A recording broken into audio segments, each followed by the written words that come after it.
And hello, welcome to the Wyrd West Telethon. We're experiencing some momentary technical difficulties. First time I've used this utility.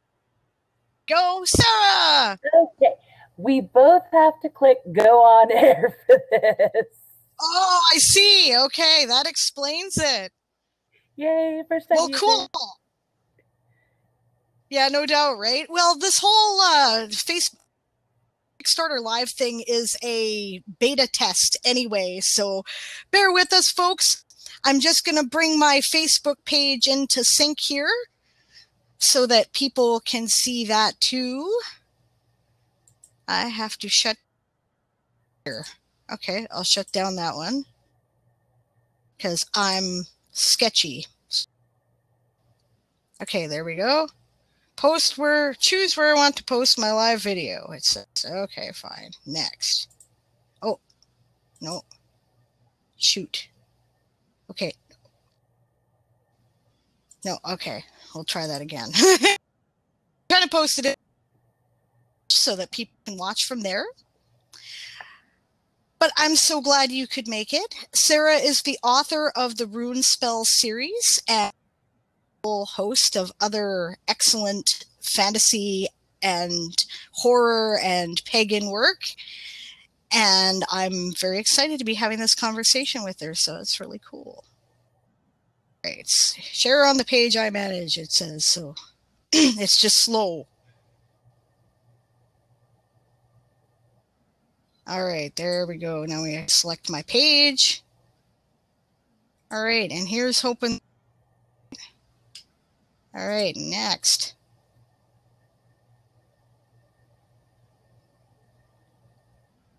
Publishing the video to Facebook. Open my Facebook Live preview. Okay. Which I hopefully will shut down without shutting down the Facebook because, yeah. Be a lot of things going on at once.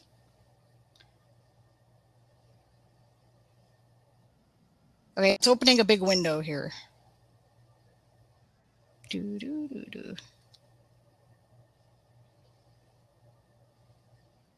Now I have the windy wait, wheel going on.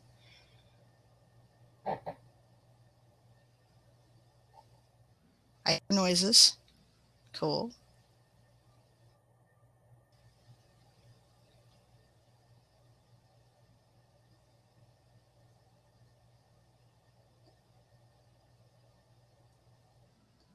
If this doesn't work, I have another idea. So it's all good.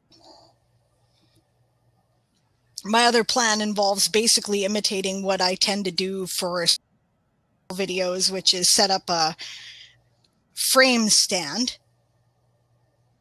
Okay. Now I have this choose things here. Okay. Okay. Aha. All right.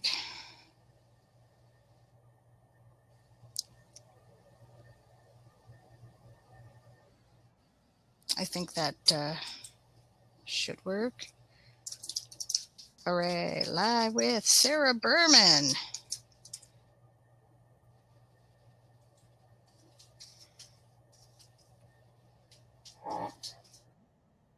It won't let me do this business until I go live, which is why I hadn't done it all before people showed up because, it says, please go live first. So there's a thing they could work on. It's nice to have a set up green room kind of situation. Yeah, exactly, right?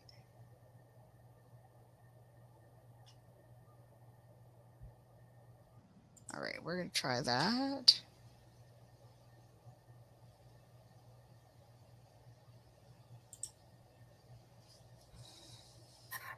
Still isn't giving me the option to go live. Why not?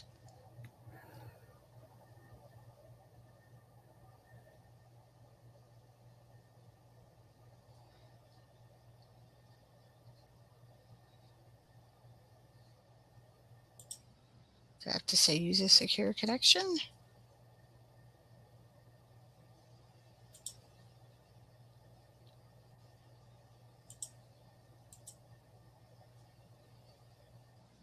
No, that's not what I wanted. Silly thing. I hate technology sometimes, don't you?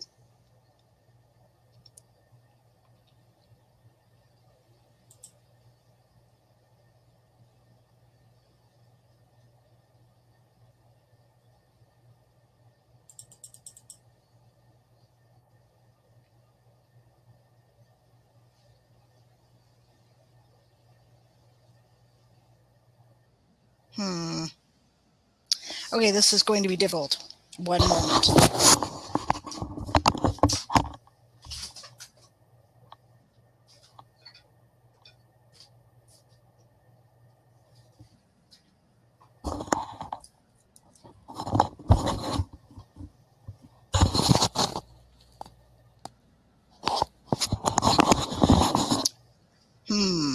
I just realized that isn't going to work because it's going to not use my mic. Okay.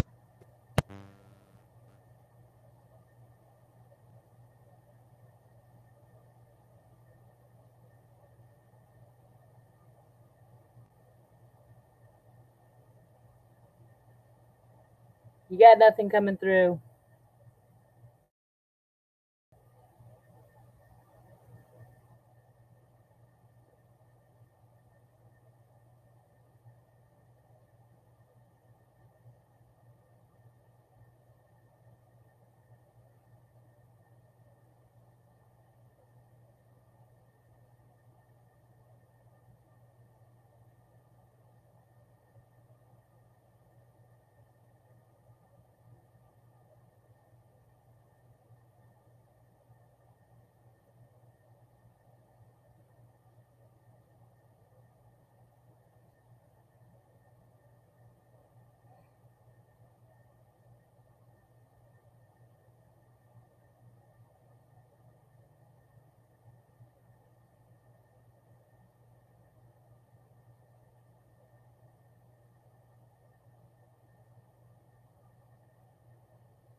check, check, check.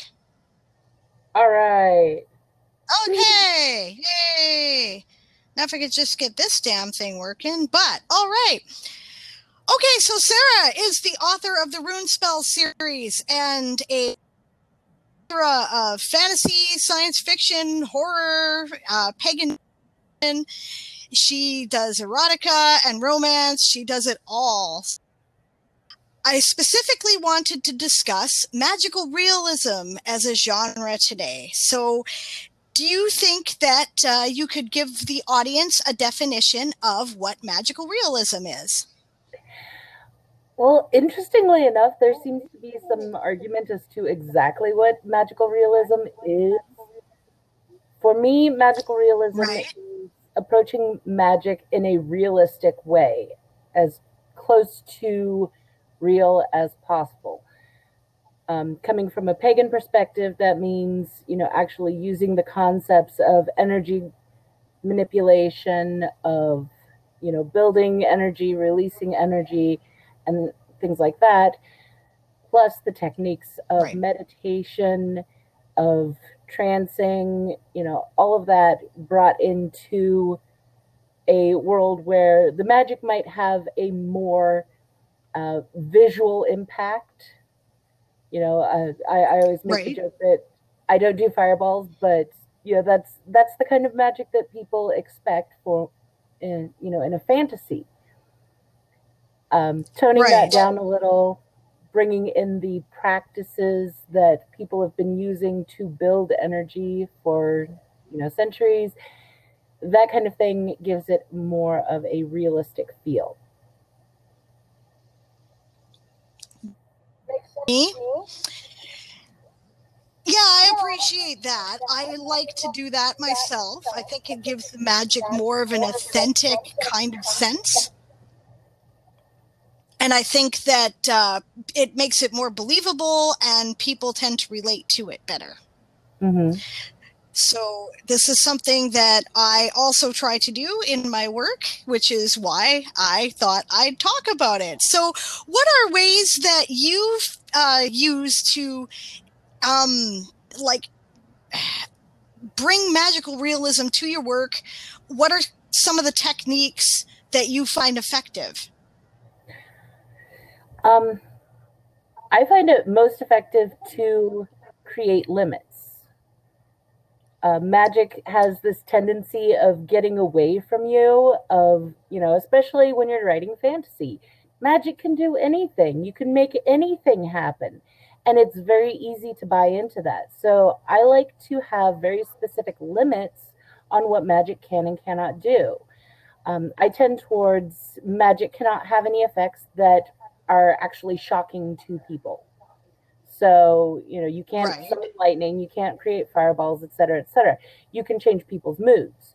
You can, make things that are not visible actually disappear, which is kind of like, it makes me think of the Invisible Boy from the Mystery Men. But you can't do things that are obvious because they break the laws of physics. That is the limitation that I really like in magic.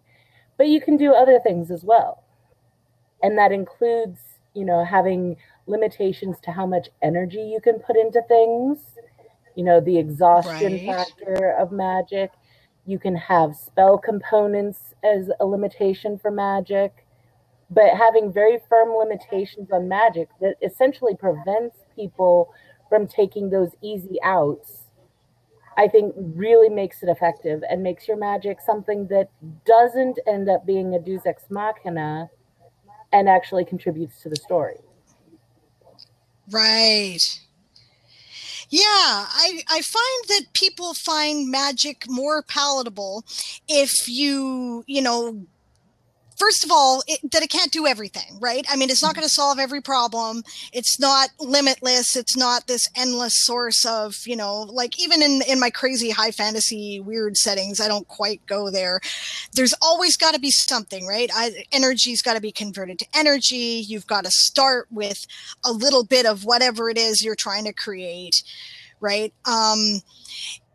to manipulate elements. The elements already have to be there. You know, you can't just go, okay, I'm going to conjure fire. You have to like build a fire and then you can send it out from there, but you've got to at least start the fire, right? And that kind of thing. And I think it gives a sense of authenticity. And I think that readers enjoy that because nobody wants, you know, limitless power for their protagonists. Otherwise, yeah, I mean, what's the point, right? They can just solve the problem like that and then the story's over.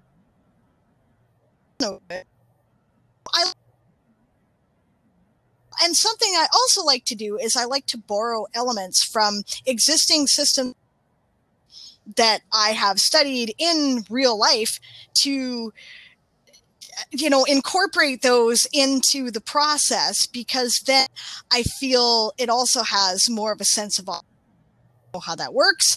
I know what it feels like, and I think that I communicate that more effectively to the reader. Is that something that you find as well? Yeah, I think some of the worst characters in the world are the ones that are, you know, omnipotent, godlike creatures. You know, if they can do everything, they are boring. You want your characters to struggle. And you know, having those limitations on powers, having limitations on magical creatures, you know, all of that lends that extra authenticity and, quite frankly, interest to those creatures and those characters. Right. Yeah. Yeah, we've got some comments here, too, along that line. Yeah, Courtney says that she loves the logic that you can apply to it. And Aaron says, unless he's Superman. Yeah, Superman can pretty much do anything. And, you know, the thing is, Superman is not necessarily people's favorite superhero because of that. Yeah. Yeah, exactly. Sometimes people find him, you know, they're wondering what's the challenge in his life? Where's the character development? Because we develop more in our failures than in our successes in many cases. We learn to grow as people. Yeah, and I think that adds something to the character too. I think that gives a, you know, more, I don't know, just more, I think. So, yeah. All right, so your series, The Runespells, I noticed you used magical realism extensively, and it's one of the things that I really like about it. Can you, off the top of your head, I know I didn't prepare you for this beforehand, but can you think of examples in the series where you really liked how you utilized that technique? One of the more obvious spell things that happens in the Runespell series is that Nicola, the main character, helps make several of the pendants disappear, and it's, you know, they're in a bag, so you don't actually see them disappear, and they do this chanting, and there's a lot of desperation and emotional energy behind it. And I think the thing that people really like a lot, and the thing that I really liked a lot about it, was that everybody, including Nicola, were just completely surprised that it even worked. And, you know, just like, oh my gosh, that was a Hail Mary pass, you know? It wasn't supposed to work. It was a moment of desperation. They're like, we got nothing else. We might as well try it. And it worked. And, you know, that kind of shock, that just the whole situation was kind of hilarious and yet disturbing at the same time, which, if you've read that scene, you know why. I think that I did a lot with getting information, using magic for getting information, for input, for understanding more of what's going on around them than they actually could just perceive with the normal 5-6 senses kind of thing. So, you know, it was never about having power. It was about accentuating what they already had. And I think that really lent a lot of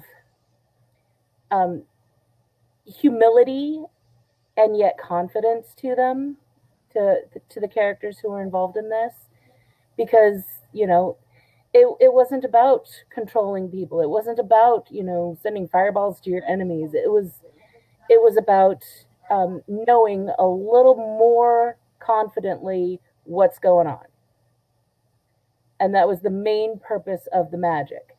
Now, the rune spells themselves have magic, but they are also extremely narrow in their scope. Each one has a very specific thing that it does. I'm trying to find my camera here. A very specific thing that it does. And so it's very limited in that way. But even then, there's a lot of struggle with the characters with how to utilize these rune spells and who can be trusted with these rune spells because of the amount of power that they have.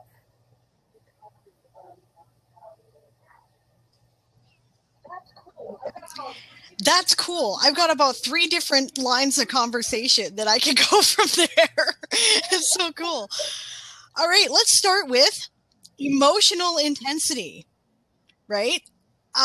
Now, for those who believe in magic as part of their spirituality, there's a sense, I think, that a degree of emotional intensity enhances what you're trying to do, right? I mean, like it tends to be more effective, I think. You have to care, right? I think that that's a wonderful thing to do in fiction as well. The more that your characters care about the result, the more effective it's going to be. Which, if you're not looking at it from that perspective, then it might look like a Deus Ex Machina, right? It might, right? Because it'll, it's like the force always works when you need it to work, right? But it does, right? Because you care and it's important and you're stressed and you're putting all that emotional energy into, well, I got nothing, so this better do it. Well, and right? the thing is, there's actually a biological reason that works. It's the whole thing where your body, okay, the emotions in your body actually prep it for specific activities, but we don't always necessarily follow through with those activities. So you're creating energy when you feel certain emotions in anticipation of doing activities that you may or may not do. In the case of spell work, you're taking all of that energy that you would otherwise just let drain away. And anybody who's come down from an adrenaline rush knows the weird feeling that is. And it's very similar to needing to ground. That's what we're using. That's where we're getting that from, is there is a biological energy being created, and we are channeling that into our spell work. Yeah, sure. I mean, some cultures have called it chi, others have called it, kundalini, right? Like it's energy from you, right? That go, and now what about the stuff that goes through you? This is something that I've used, right? Where it's like, okay, I've got 3 different levels of magic that basically happen, right? There's what I call sorcerer's powers, and this is basically being able to manipulate elemental and energetic powers, right? And a lot of that is innate, right? People tend to be mostly born with that, right?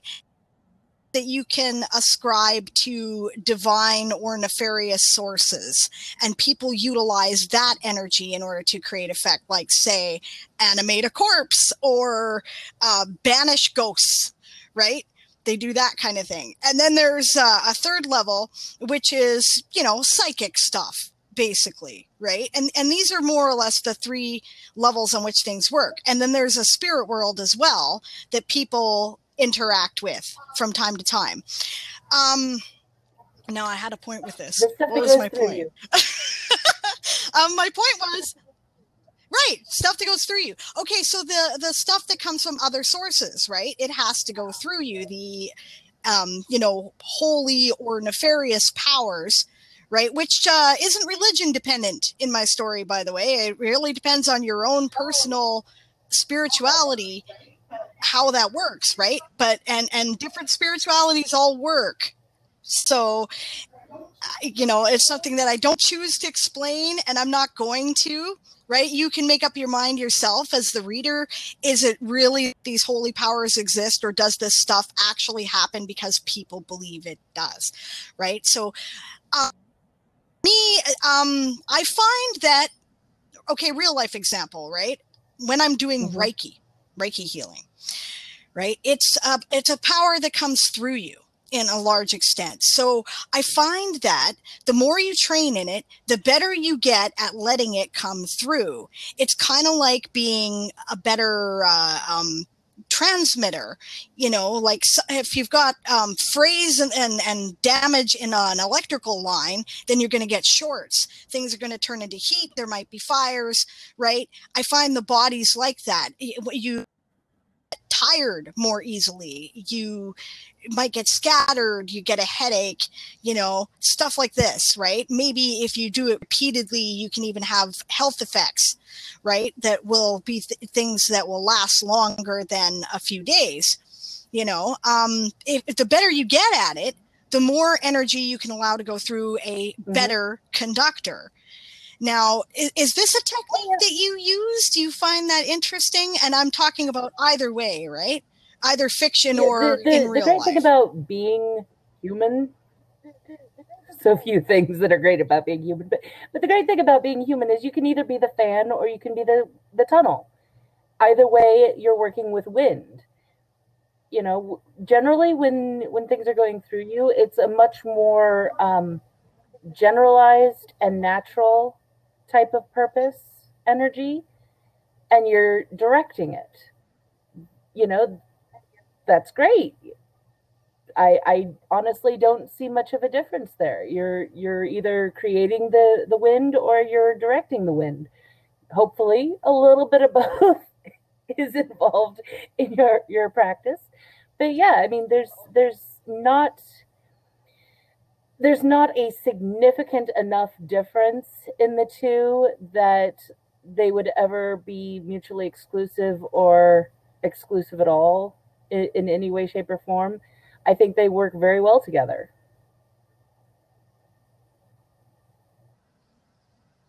That's cool. That makes sense to me. Yeah, absolutely. Okay, so another conversation stream that comes out of that, the rune spells, doing specific things. Now, one thing I really like is that because I've done some study into Norse mythology, a lot of the stuff that you put in your story has a lot of resonance for me. I really, I get it. I get what the weirds, I cannot believe the Norns. Weird sisters, the Norns, right? I get what they're supposed to represent. I know what they're all about, right? So I love the way that you have them portrayed as interacting with the modern day environment that you've created. Because, I mean, the story that you've got, it can happen now, right? Like, it could be happening down the street. That's the whole idea.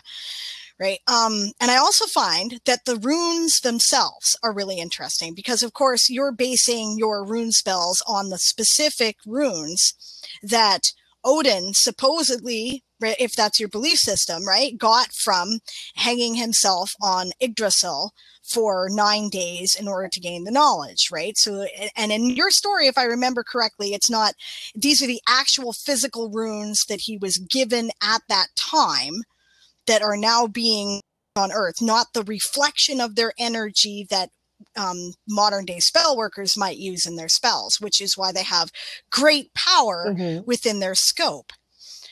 Right. So you were going to say something about that, and I kind of ran over you, but I'd love to hear it before I continue.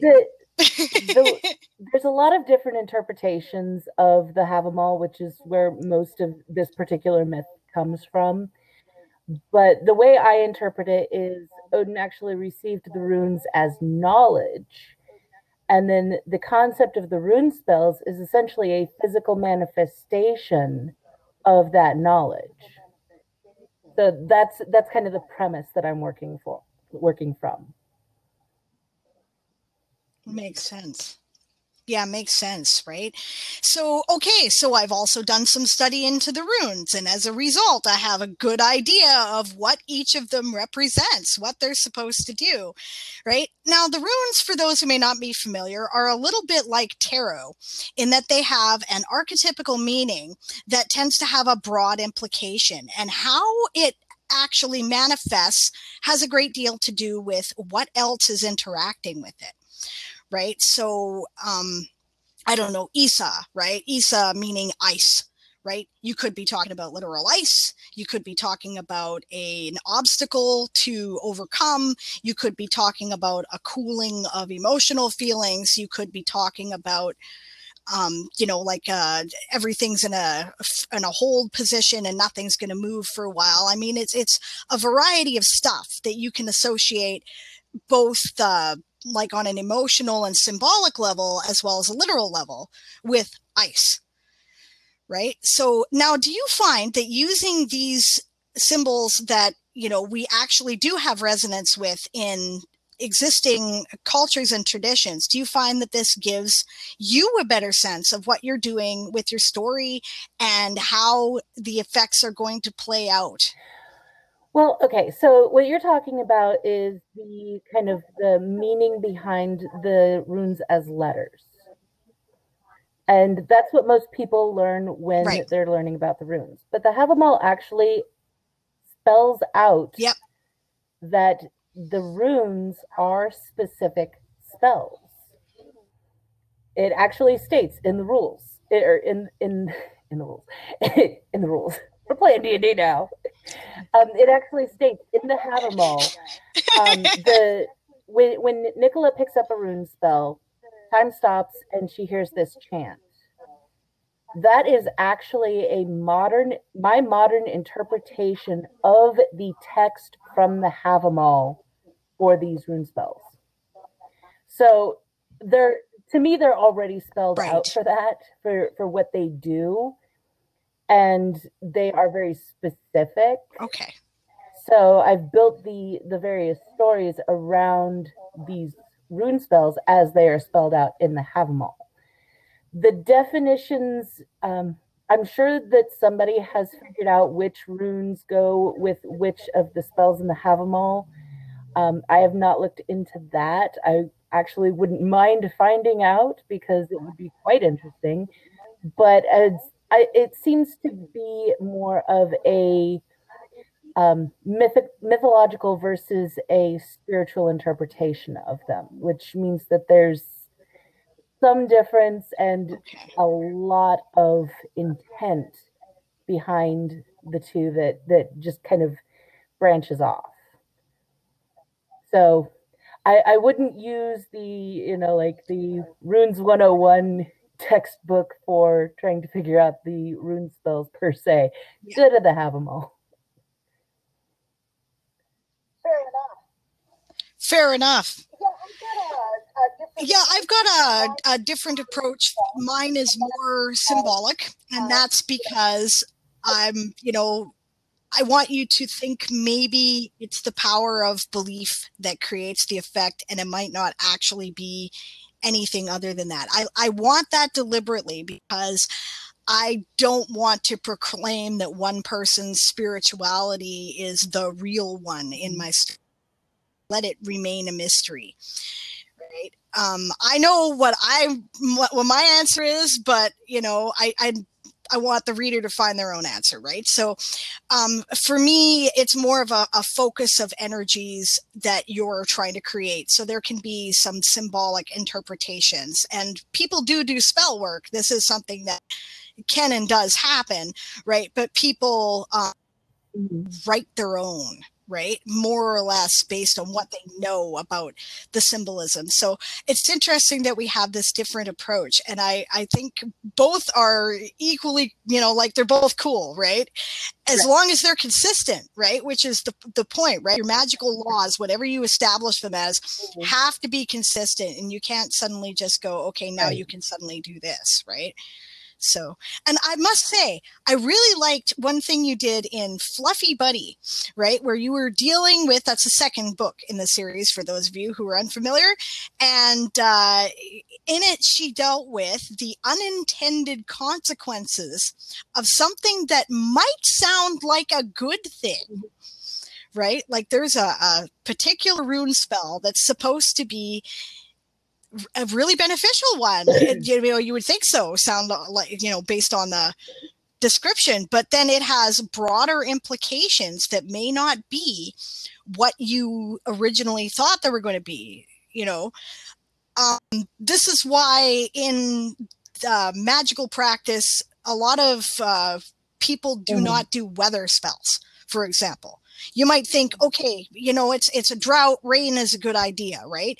But the problem is, once you start messing with that, then you're messing with the whole chaotic system, and you bringing rain to yourself might bring a flood, or it might bring a drought somewhere on the other side of the continent, right? So it's not separate things. They're all interconnected, and you have to think about the broad consequences. And this is something that I think is really cool in fantasy fiction. I really like it when I see it. So I appreciate that you dealt with that. I was like, yeah, that's the thing, So I would hope people would read it for that. I'm not going to give any more details than that, though. I don't want to spoil her story because it's a bit of a surprise. So it's cool, but okay. And there was a third thing that I wanted to talk about based on what you said there, but now I do not remember what it was. So I'm just going to move on to the next thing, which was one of the things I said we would talk about is the use of a pagan symbolism in fantasy fiction. Now, is this something that, like, you're practicing pagan in your own spirituality? Our paths are slightly different. You're a Norse pagan and I'm a Wiccan, right? But I find that, I really like to bring those elements into my fiction as well, not to impose my religious view on anybody, but because there's such a rich tapestry of mythology and symbolism that is already being explored in a lot of fantasy fiction. So do you find that your practice has a bearing on that? And do you think that it's a really, like, do you find the source as wealthy as I do for fantasy ideas? My practice, which I'm going to insult most Norse pagans when I say this, but I practice vulva and actually communing with the gods. So I try to get to know them as personalities. And the interesting part is people like to think that they're just like they were in the myths, but those myths are how many years old? Like 1,000 years old. We have soccer and football and movies and mass transit and world governments, and if you think that Thor does not go to the World Cup match, you're sorely mistaken. Because why wouldn't you? But the bringing these gods into the modern world and showing how, at least in my personal experience, my personal gnosis, how they have changed and grown with the modern world. And I think it's fascinating. I think it's interesting. It's something that I've seen other authors do with other pantheons, and I absolutely love it. No deities should be stuck in 1,000 years ago. Nobody should be stuck in time like that. They need to grow. They need to develop. They need to be a part of the world that they're in. And to show that, to introduce people to who they are and how they interact with modern concepts, with modern events, with modern experiences. Odin was a wanderer. That is literally what he was. He literally said goodbye to the throne and walked the world for years. And if you think he doesn't go to the movies, if you think he does not indulge in, stamping every little square on his passport kind of thing, you would be sorely mistaken. He is still a wanderer. He still embraces the concept of exploring the world. And, reflecting that in someone is it's complicated, because if you think about it, the world that he explored 1,000 years ago is vastly different than the world we explored now. 1,000 years ago, yeah, there was war, there was strife, but we have totally raised the bar on all of that. And to have somebody who, he's literally called the All-Father, he is the father of all, to have somebody with that kind of paternal aspect to them, who travel the world, to look around and see all of the strife that has come about in the recent years, the last 100, 200 years, that's creating lines on his face. There's going to be an effect there. He's going to be sad in ways that he was never sad before. Bringing that out and showing that as a characterization is so fulfilling. It like feeds something, to let people know that this is the kind of people that they are. They're not perfect, yes, they're gods, but they're not perfect, and they have their flaws. But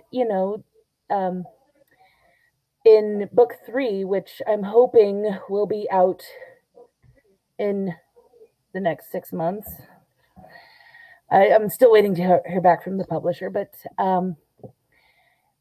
you get to meet Tyr. And you kind of met him at the end of the second book, but he makes a major appearance in the third book and talks about losing his hand, which, if you know that story, he loses his hand because they needed to bind Fenrir because he was going to break free and destroy the world. So they were like, we got to bind him. We got this chain, but we need him to hold still, because he won't hold still. Well, Tyr actually helped raise Fenrir. And that's an aspect of the myth that a lot of people don't actually know, but Tyr helped raise him. Fenrir trusted Tyr so much. And Tyr, so he said, if you are lying to me, I will bite your hand off. If you're okay with that, place your hand in my mouth and I will let this happen. And he did, knowing he was lying. And this is a God of truth. This is a God of justice. To make that decision, to make that choice, that's a lot of what he explores in the conversations that he has in book 3, and what that means in terms of being a hero. Are you excited? No, that's pretty cool. I'm looking forward to that. I have not read this, so I'm looking forward to that one. It's a... No, that's cool. Yeah. I'm sorry, you were going to say I was just making teary faces. No? It's a little bit of a tearjerker. Yeah. Yeah, well, sure. I mean, the huge cost of, lying to somebody that truth is everything, right? And the incredible sacrifice is part of the myth, right? Although I have to say, when you were talking about Odin as a wanderer, I had this image of him driving around in an RV with all the state stickers and stuff on the back. If this rig's rocking, don't come knocking, I'm like, I can totally see that. But the thing is, right, I agree with you, right? If the myths and the gods don't have resonance in the present day, what purpose do they serve? Why are we looking to them? If they're stuck in the 1st century, dude, that world's gone, man. It's done, right? We don't need a 1st century. We don't have 1st century problems, right? We have 21st century problems. And our spirituality has to be addressed in that way.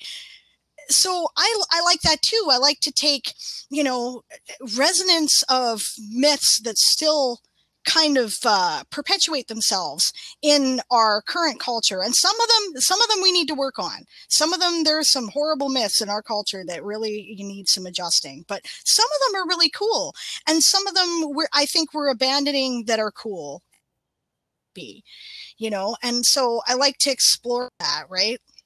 So I try to do that in my own story, even though it's a post-apocalyptic story.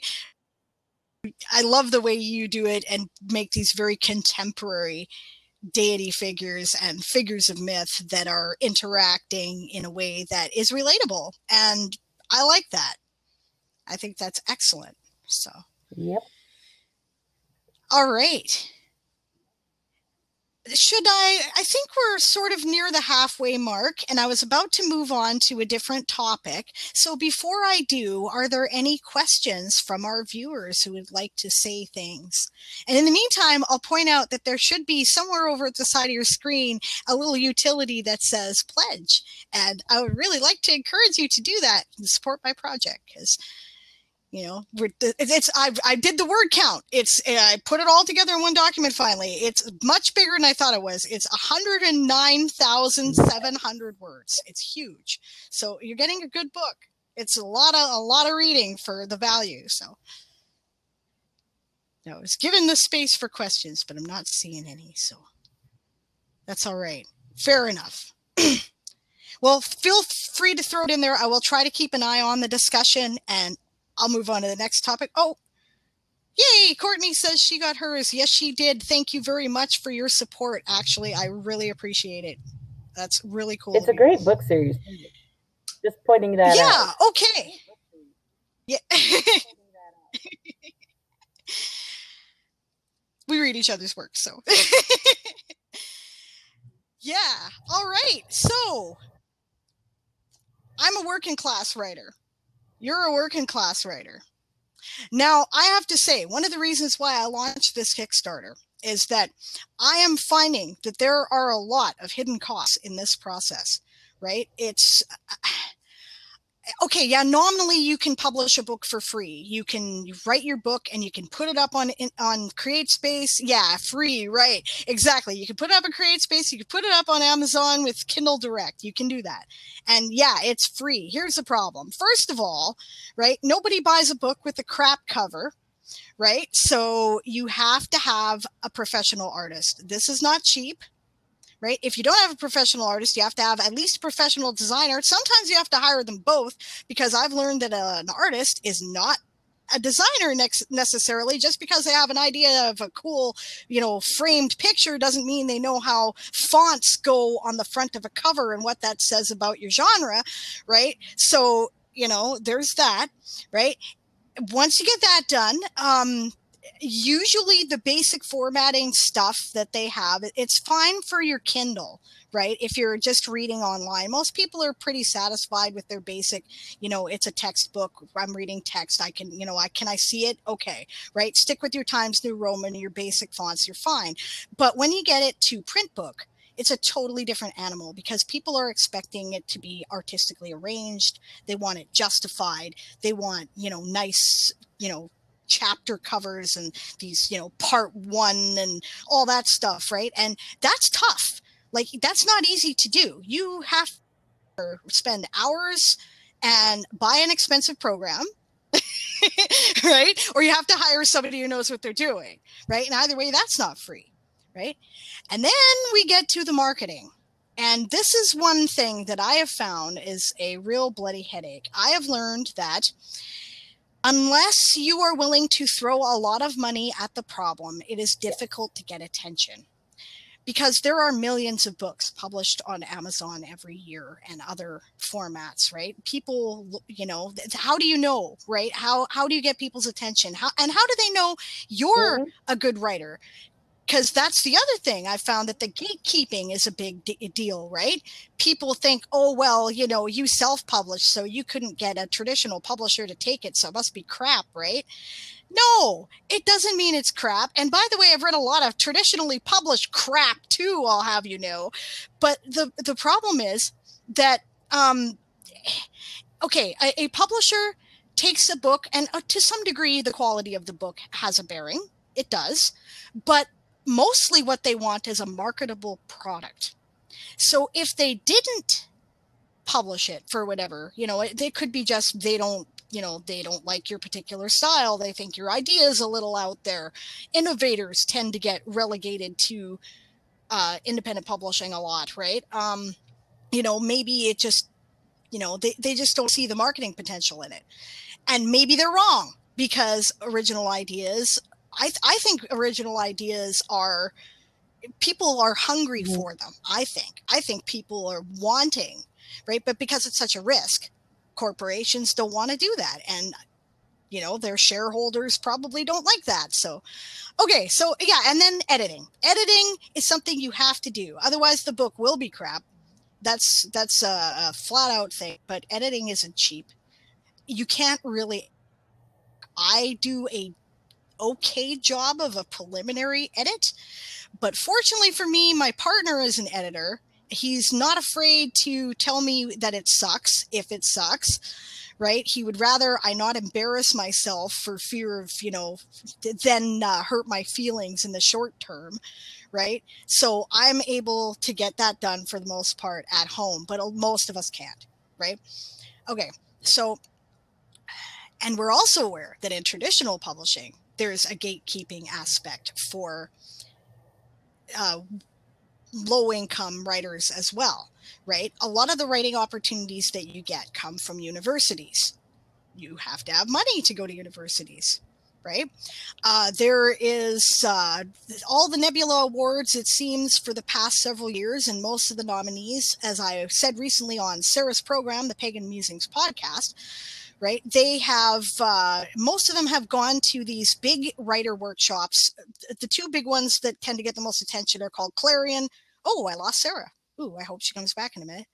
But Clarion and Clarion West are the big ones that they tend to go to. And I guess it's just what side of the country they're on. And they're like several weeks, and they cost money. And then you have to travel to where they are, and that costs money. And it's not going to happen for me. Right. So I just, I'm Canadian. I have this, the exchange rate is already an obstacle for me doing anything in the US. So there's an issue. I'm hoping she comes back on pretty quick, because I'm laying out the groundwork, right? I was going to ask her about what challenges she has faced. And so we'll see that in a minute. I hope she realizes. My fault. Ah, there we go. My mouse. I put my hand down and hit my mouse, and it must have been in just the right spot to close my window. It's cool. No worries. I was just worried, did her internet crash? That would suck. But no, okay. So I was basically at the end of my big long thing anyway, right? I was talking about, these are all different challenges that I have personally run into as a working class writer. Now, do you find that, similar challenges? What are some of the challenges that you have found, right? Feel free to moan and complain about things that have ticked you off in the past in this area. Let's talk about that. Let's talk about the struggle of being blue collar and trying to be a writer. Facebook algorithms can be, yeah. Every time we think we get a handle on being able to manipulate these super difficult but free marketing techniques, they change it so it's harder. When you can only reach like 300 or 400 people, you're not going to get those big sales that shoot you to the top and make you a bestseller. It's just not going to happen. Even if you happen to get 1,000 people, to maintain that kind of consistency, you have to stay in the public view. And it's just, people talk about how, the return on investment is great. Well, yeah, you can make $50,000 a year dropping $500 a month. I have to have that $500 a month first, though. Like, they won't just be like, oh, well, obviously you'll make this. No, you have to have that $500 a month first.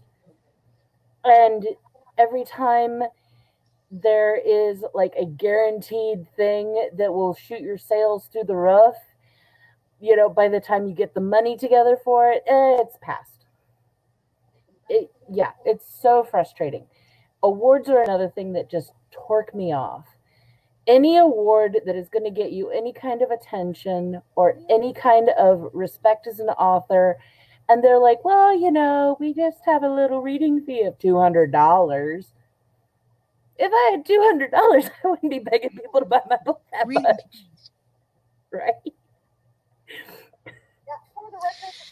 Yeah, for the record, the Science Fiction and Fantasy Writers of America, who I manage the YouTube channel for, they say specifically in their guides, you should never pay a reading fee. Never pay it. It's always a scam. Don't. But they all have them. You know, I don't know if you talked about the Hugo Awards. I haven't quite, but by all means, go ahead. Yes. I guess there were some Hugo nominees at Worldcon. Correct me if I'm getting any of this wrong. I'm pulling it from memory, and, you know, there's sleep involved that has happened. And, you know, people were essentially invited to participate in this event, and we're not given any, like, endorsement placements. And by endorsement placements, I mean like speaking engagements. Now we're talking about a con. This is a place where, you know, you have dozens of panels going on. There was absolutely no reason that you cannot showcase all of these nominees. There's no reason for that. You know, throw like 5 or 10 of them on a panel at a time or something, you know, throw them a bone, anything. But no, you can pay for a table. What? That is ridiculous. And then there was some conversation about it being about old white guys ruling the world, which I totally believe that. Yeah. Sci-fi fantasy, you know. Go ahead. Oh, no, go ahead. Yeah, sci-fi fantasy. Oh, no, go ahead. Sci-fi fantasy is ruled by old white guys. There are a lot of really good authors of color. There are a lot of really good women authors, but it is ruled by old white guys. On the upside, the guy who is he was asked to kind of revamp how they did it for the next one. I'm going to forget his name.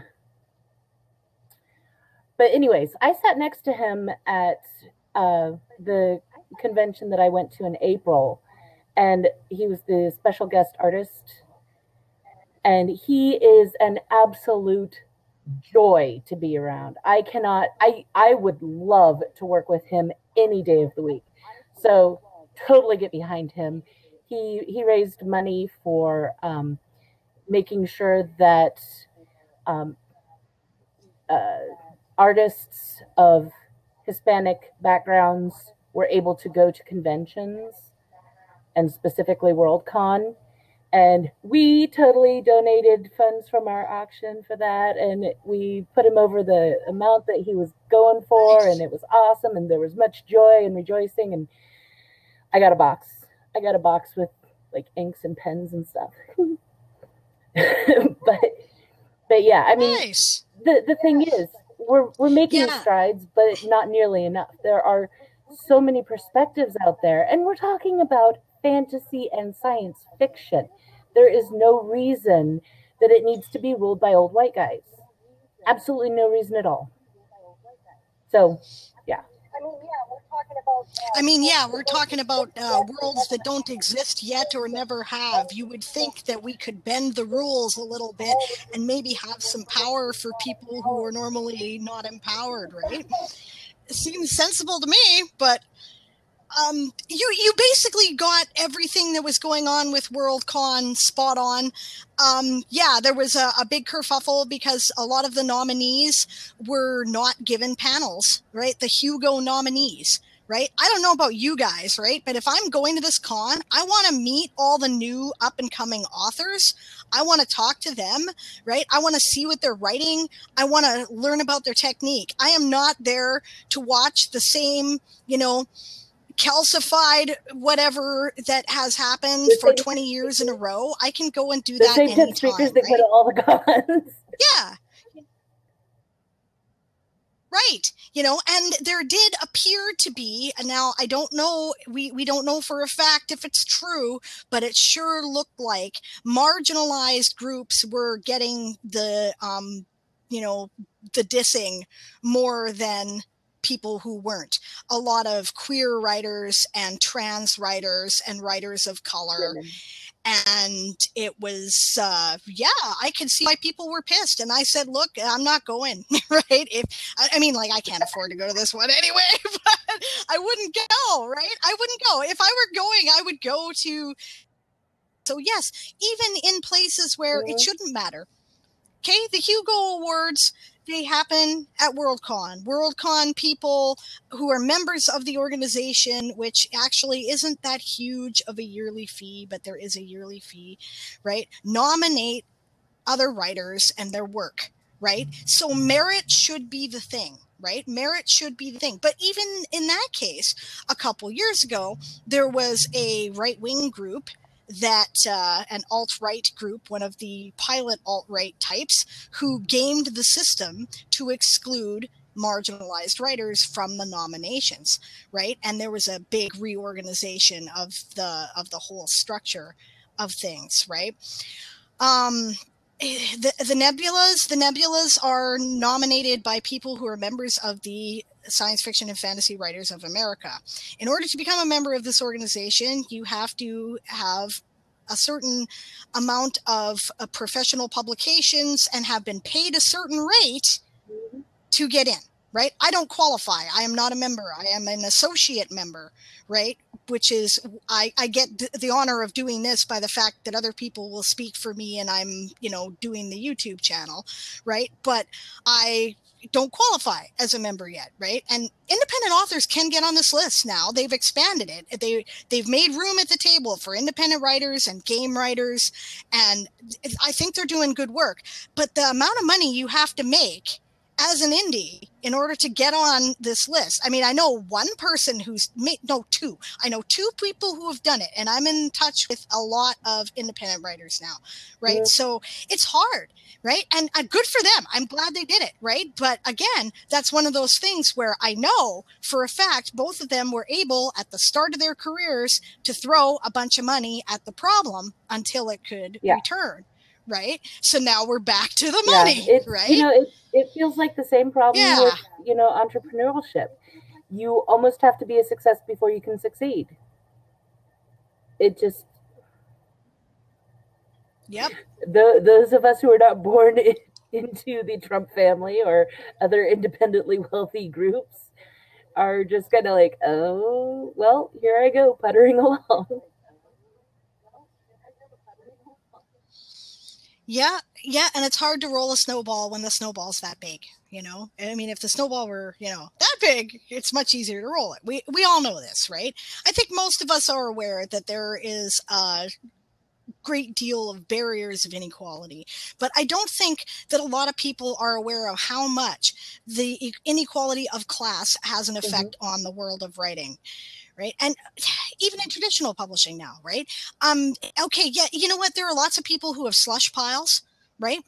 And you can send them your stuff and you wait a year and then they get back to you.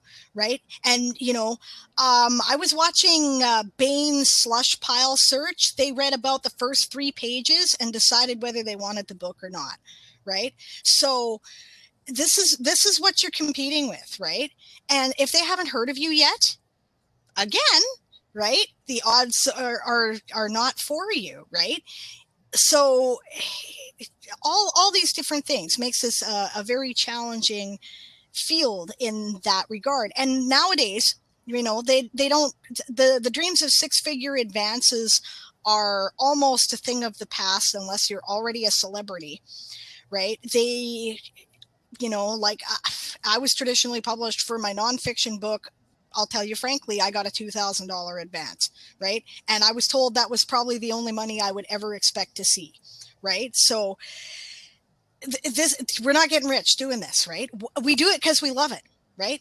Because we love it. But the fact is that as working class people, I don't have, 10 hours a day, which is what this takes sometime, right?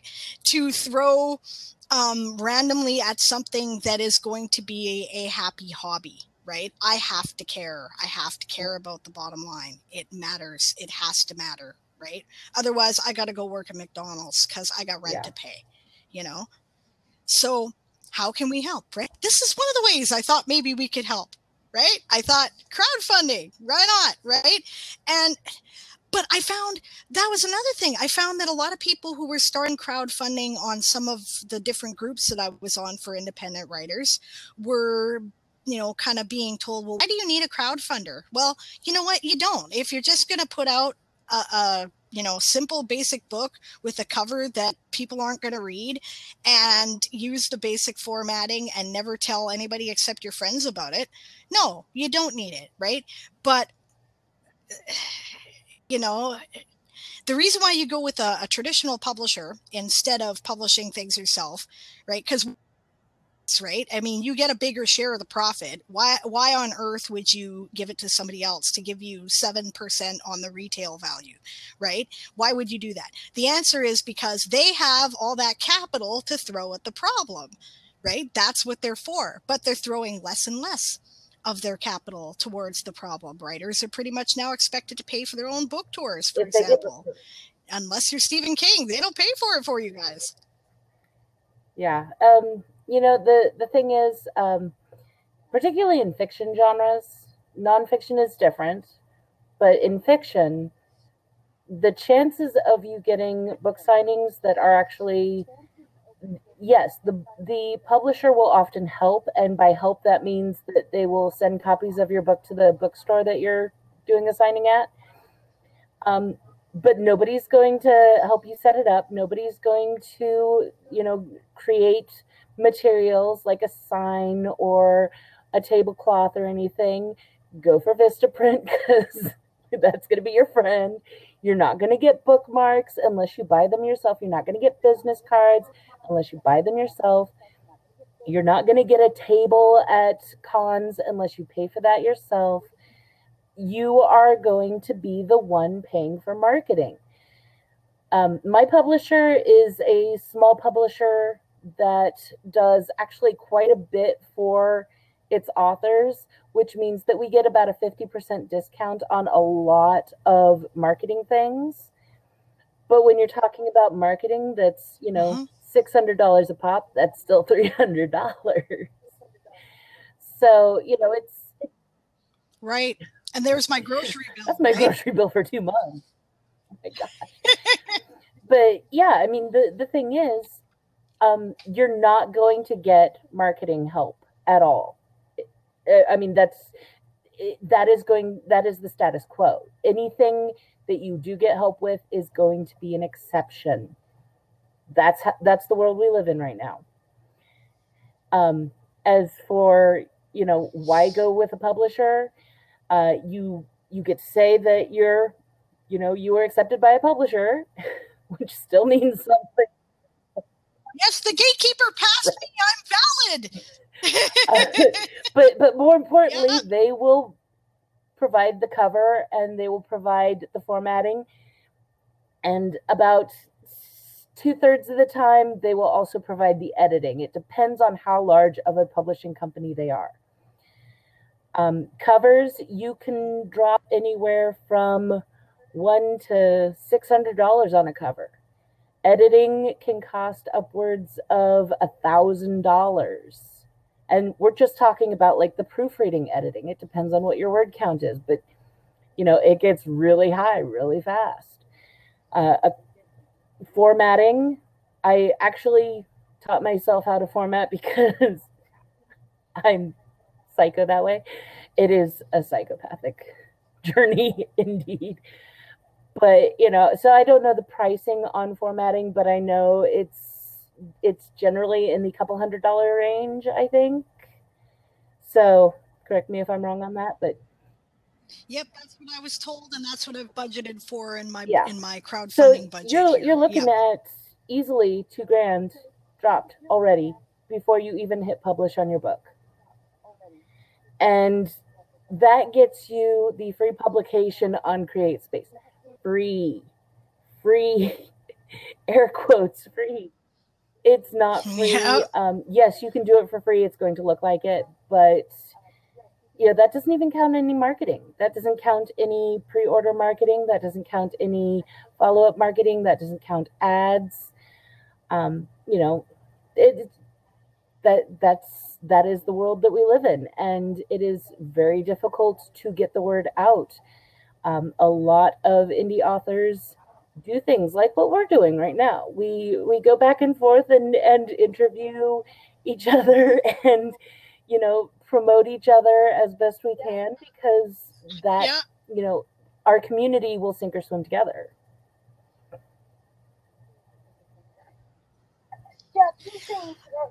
Yeah, two things from that, right? One is getting back to the free marketing stuff, right? Facebook, Twitter, social media marketing, right? Okay, Courtney said here, yes, they always go up in flames as soon as we figure them out. And that was in response to your original comment about they keep changing the rules when you think you figured out a way to get your idea to spread. They find a way to make sure that they put the kibosh on that and screw you around. And why they do that is because they want you to pay for their ads, right? They want you to buy their ads. Yeah, now we're talking about more money, right? And most people that I've talked to find that those kind of ads are generally not very effective, even so, for them, right? I ran an Amazon, one of those Amazon ads where you make a bid on a placement and whatnot. And I got lots of it looked like it came up, but, it wasn't very effective for converting people to my book. Now, whether that was because my cover was crap because I made it myself or not, I don't know, but it was a pain, right? And it's a challenge, and they do that, right, so that they can try to get more actual cash out of you. And they're all like that, right? YouTube is a marvelous platform for authors, right? I read some article that said that YouTube might get you the least followers in terms of your social media, but it tends to have the best conversion rate.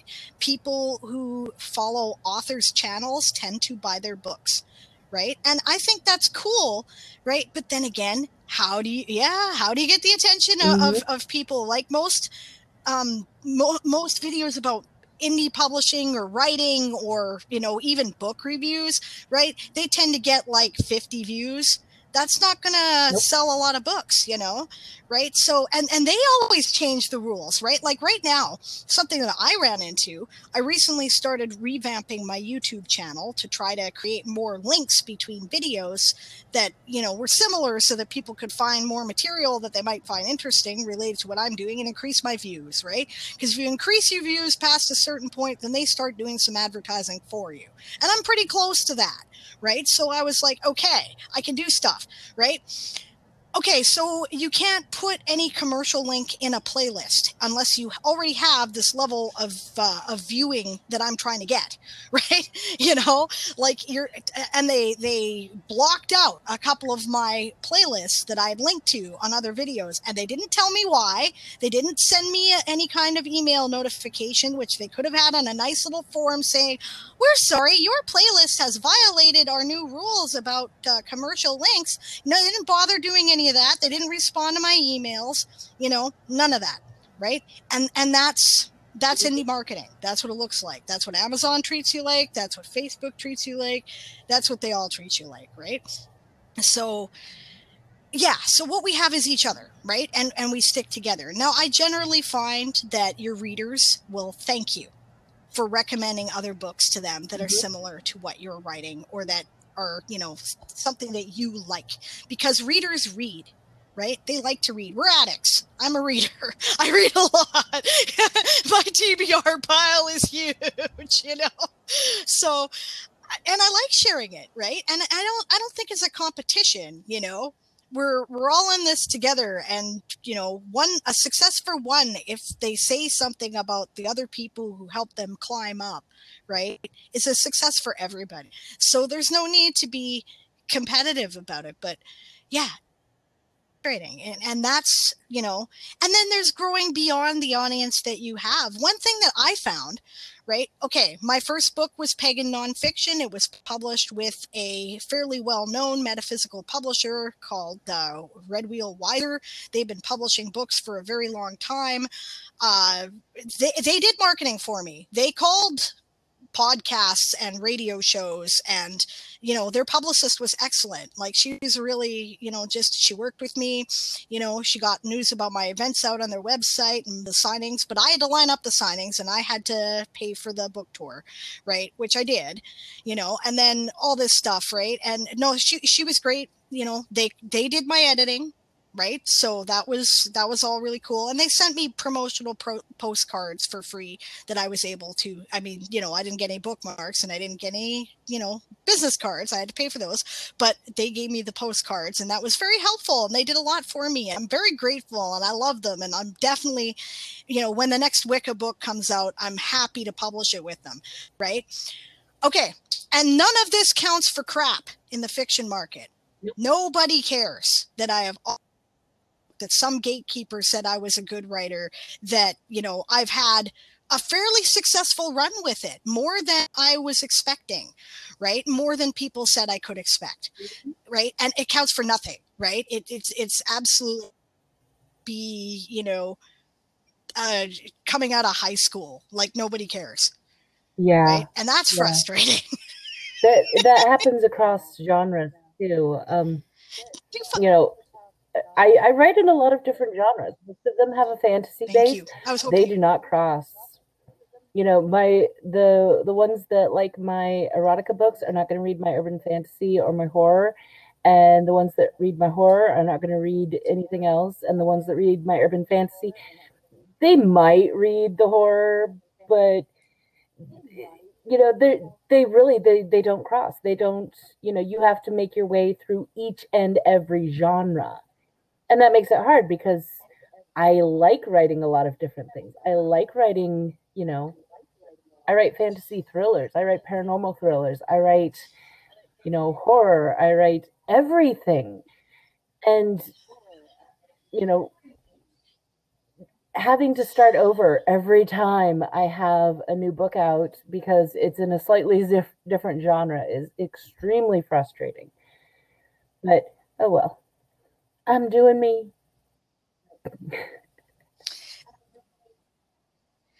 I get it. I really do, right? I get it. And what about the stuff that you find, okay, that brings me to the stuff that crosses genres, right?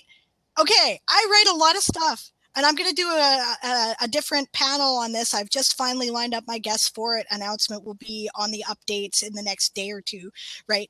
But, okay, a lot of stuff I write is something that you might call science fantasy, right? I take elements of science fiction and elements of fantasy and I blend them together. Like, for instance, I have a space opera that is all done by magic. It's, you know, spaceships, and they go to other planets and other stars, and they encounter aliens, and they have wars in space, and it's all done by magically powered sailing ships, right? People don't get it. I got a refusal on a story that was related to this, right, just recently, that I had sent to a fantasy magazine, right, who told me, oh, well, if you have spaceships in space, then you're too futuristic for us. Like, I didn't read their writer's guidelines, and like I wasn't aware that it was a fantasy magazine, you know, but they didn't even give me the chance, right? They read the first page and they went, oh, spaceships and space stations, right? You know, and right, Wyrd West. Similar sort of thing. It's what it is, right? It's a post-apocalyptic Western, right? You know, stock sci-fi stuff crossed with a weird Western, fantasy Western, right? And people don't know what the hell to make of it. Do you find you do stuff like that, right? You know, like the Runespells are a lot like this in one respect. On one hand, it reads, I think I said something like the Dresden Files meets American Gods, right? And because it's got both those. Do you find that people don't know how to take it, that it's difficult to market because it falls in that liminal area? Like, I'd love to hear your experiences about that. And I think it's most visible from the marketing angle. It's hard to explain it briefly because it is, you know, a little bit of this and a little bit of this combined together. And then people are like, you mean like this? Well, no, not like that, like this. You mean like this? No, not like that, like this. You know, so from a marketing perspective, it is very difficult to explain to people what you've got. And since people use genre, I don't think people are extremely anal about their genres, really, because most people I know read several different genres. What they want is to know that it's the stuff about that genre that they like. You know, this is the kind of book that I like, and they tend to be in this genre, so this is the genre I read. That's the way that readers see it. And once I can get people to read the book, most people love it. You know, you always have those few, but most people love it. And so it's the marketing side of things that really boggles people's minds. Like, well, what am I supposed to like about this book? Well, do you like the Dresden Files? Yes. Okay, so you take like a character like the Dresden Files, but then, you know, you have like the realism of the gods. And by that time, they're just sitting there going, I don't know what that means, because there's not enough basis in the market for what you're trying to explain. So, you know, I totally get it. But the thing is, unfortunately, it is our job as the authors to market that in some way. So that's why you see so many authors who do it. You know, it's Dresden Files crossed with American Gods, because, you know, it's not that we're saying that it's necessarily these books meshed together. It's because you probably understand what this means, and you probably understand what this means, and then you put them together. That's kind of what I got.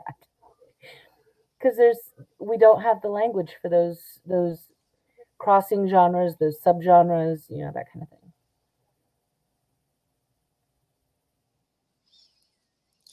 I think this is a place where independent publishing really shines and can really shine, because this is a place where innovation is, you know, it's rampant in ways that it isn't in traditional publishing houses, for the simple reason that people don't want to take the financial risk on a new thing like that. Right. I personally find that I get resistance when I mention the fantasy Western part. People are like, fantasy Western? You know, right? You know, and I'm like, no, dude, no, really, it's not The Good, the Bad, and the Ugly. I promise you. Okay, it's not Louis L'Amour. It's like, it's got that setting, and it sort of has similar storylines ish, but you throw the magic in, it completely changes it. I mean, okay, but that brings me back to the conversation about resonance of myth, right? Okay, the Old West, right? The Wild West, okay, never existed as we believe it did. It never happened, right? It's a myth, okay? It's a modern myth, right? Why do we like it? Well, because we like this idea of there being unexplored places that we can go to, right? And places where honor overcomes the stupid bureaucracy that we face every day in our mundane existence that permeates everything, right? So I think those are the big things, right? Plus this idea of individualism, that with, you know, hard work we can all succeed, right? Okay, so the Old West, the Wild West, that's actually just knights in shining armor. It's Arthurian fairy tales, right? And the lone gunslinger is Robin Hood or King Arthur, right? Venturing into that enchanted forest where the witch lives, right? To find the magic there and search for the questing beast, right? That's all it is. It's just that we've transposed it from European setting and a medieval culture to something that's a couple hundred years ago and is North American, right? And so there's problematic elements of that myth too, right? Like, there's tons of westerns out there where the object seems to be to shoot native people, which is, I want none of that, and you will not have that in my story. That will not happen. But, but there are good things there too that we can draw from and find inspiration in our own lives. And I think to a large extent, fantasy literature, that's what it's about, right? Fantasy and science fiction, for that matter. It's about, let's explore the possible. Let's ask a question. Let's ask, what if, right? What if we chose to live in different ways from the way we live now? And okay, yeah, so there's magic, but so what, right? The questions tend to be more like, okay, so would racism as we currently experience it in this world have as much bearing if there were actual bloody elves running around?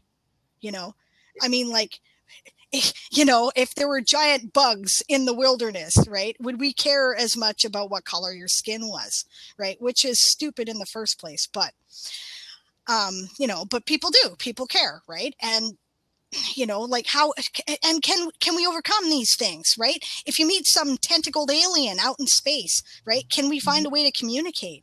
And if we can do that, does that mean that we can find better ways to communicate among ourselves, right? I think the good fantasy and good science fiction always comes back to the now, right? And has something that resonates with like real people in the real world at the time that it is written.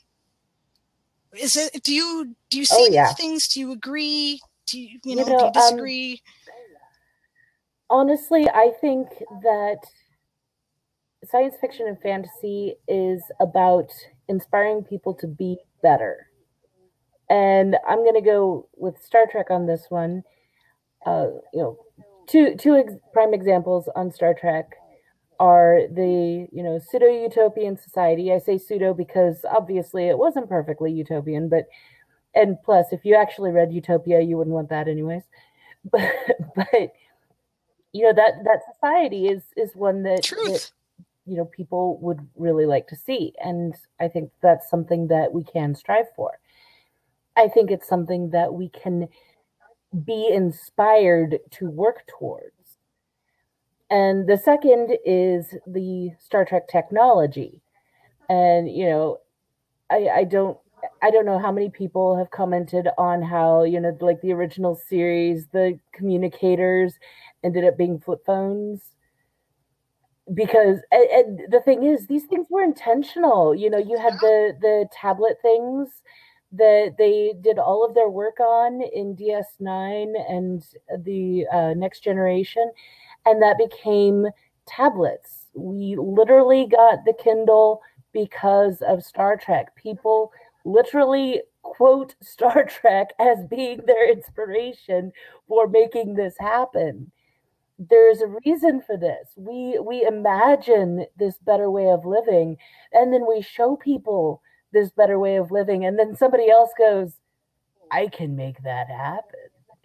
And that makes it great.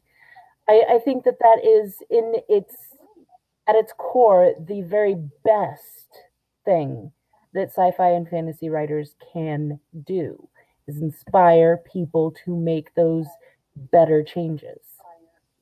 But there's also the warning aspect. I was going to say, even the cautionary tales, right? All I'm going to do is look over at Hulu and Handmaid's Tale, and yeah, we all know where that went. It is so pertinent, and it's... Just saying. Right. Not saying, just saying. It's like, why would it be so popular right now? I don't know. All those stories about environmental disaster, they're really popular right now too. I wonder why. Yeah. But I mean, that's the thing. We love, I think as a group, sci-fi fantasy authors love to learn about weird and unusual things that are actually true. And then we put them in our stories. And then people go, wait, that's a real thing? Yes. Now make the rest real too. Or not. Happens to be a lot. Don't make that real. Yeah. Aaron pointed out that sliding doors were another thing that were inspired by Star Trek. Having had a van with sliding doors, I would personally not say this was an advance, but that's me, because they were constantly breaking. The only new car I've ever owned in my life, I will never do it again. Right? But yeah, but it's true. It's true that sliding doors did come from Star Trek. Yeah, absolutely. That's why people were inspired. And those things, I saw a documentary where they're explaining how they worked, and there's just strings that people pulled simultaneously on either side of the set door, right? And there were all kinds of bloopers where they did not work properly. Right? But Courtney said earlier, we're always looking for that next hit. And I think she was talking about how readers like to read. So just acknowledging that, comments. Sorry. Anyway, now that I've done that, please go on. Oh gosh, where was I going with that? I don't know. We like to learn about weird things, and then people go, that's a real thing. And we're like, yeah. And then they're like, okay, here's some things we could make real, and here's some things we probably don't want to make real. I've always said that sci-fi and fantasy is modern satire, in the sense that we are holding up a mirror. It may be a funhouse mirror, but we are holding up a mirror to the world that we see and saying, look at this a little differently now. This is what's going on. I've seen a couple of things going through social media right now where, people are complaining about, so many things are becoming politicized because they have the audacity of having a female main character.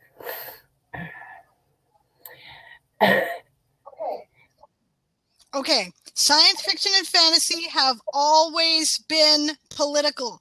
The very first science fiction novel is widely acknowledged to have been Frankenstein. And if you do not think that is political, you know A, nothing about politics, and B, nothing about history. Sorry, it really is. The thing is, it's always been that way. It's always been a reflection on society. It's always been about showing the glories and the flaws. And that is nothing less than political. There's commentary on, seriously, the X-Men is totally about, racism. How can it not be about racism? They practically took the entire Holocaust. Yeah, and the original storyline, a mutant thing. Yeah, absolutely. That's exactly it. And that's what the comics were too. Sorry, fanboys. I read those original comics too when they came out. Hello.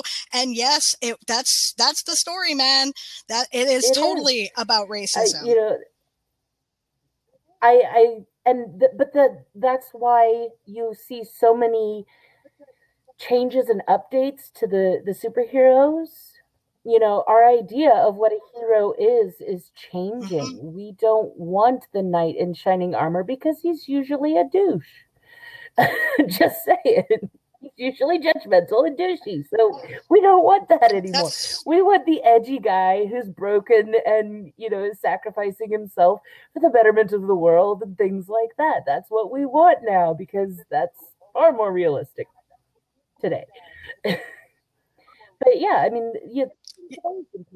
yeah, a guy who's got moral conflict is probably thinking about his actions and not, blithely bludgeoning on like he's, totally righteous and infallible. Yeah, a good point. So,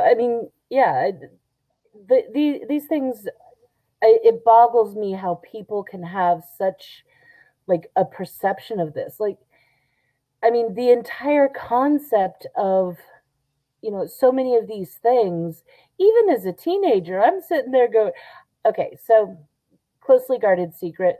My very first attempt at writing was an X-Men fanfic because I was madly in love with Wolverine. And so I wrote a romance novel with him in it. And the whole thing was literally about sexism in the modern world. And at that point, I was like, yeah, because, the X-Men is about discrimination. It's really two steps to figure out that this is what it's about. And I was raised in a very small conservative town in the middle of the US. I have absolutely no excuses for being so woke. I'm just saying. but you know, it boggles me how anybody can read those things and not see what they're saying, not see this discrimination. I mean, registering, do they need to spell it out anymore? Because if they do, they're going to demand that the mutants get numbers tattooed on their forearms and then go take a shower. Yeah. Yeah, and they tried to borrow that a bit too. This was, I think, part of what they were going for to some degree in the Avengers movies, right? Oh, superheroes have to register so that we can keep an eye on them and make sure they don't get into trouble, right? You know, and I don't think a lot of people saw that, which kind of mystified me. Yeah. He tries to figure out what I can bribe Sarah with to read this fanfic. Okay, I'm going to break everybody's heart. That was like 5 computers ago on my mother's computer, you know, when I was still in high school. That thing is long gone. I did not keep any disk drives or anything back then, so it is long gone. It only exists in my vague memories. Yeah, long gone. Yeah.